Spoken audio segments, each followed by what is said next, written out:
c'était devenu comme une addiction en fait. J'arrivais pas à m'arrêter à aller sur les réseaux sociaux et à parler surtout avec la personne qui m'a convertie, tout ça. C'est lui qui me guidait en fait. Comme j'étais à la base suivie par un psychiatre, il me disait tu prends pas les médicaments, ça rame, tu dois suivre la médecine prophétique. Donc tu prends pas de médicaments, donc je ne prenais pas de médicaments. Je faisais le refus de soins. Mais je voyais le psychiatre, je discutais, mais quand il me proposait un traitement, je voulais pas le prendre. Il y a eu aussi des messages postés sur les réseaux sociaux. Du relayage. Donc là aussi, comment ça s'est passé? Donc là, c'était des contacts de Twitter qui me disaient qu'il fallait que je relaye les messages de l'État islamique sur ma page Facebook pour mes autres contacts.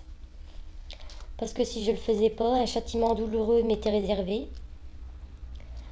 Et que même que eux, s'ils étaient en Syrie, qu'ils avaient des contacts en France et que ça les dérangerait pas de mettre à menace mettre les menaces à exécution. Parce que certains savaient où je restais en fait.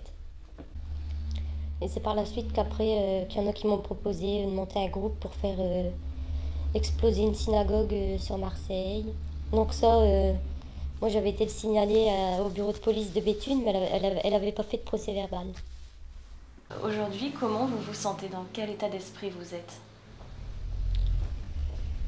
Bah, je commence à me réveiller un peu des 1100 jours d'où j'ai été endoctrinée, mais ça va être long. Parce que mon esprit n'est pas encore tout à fait...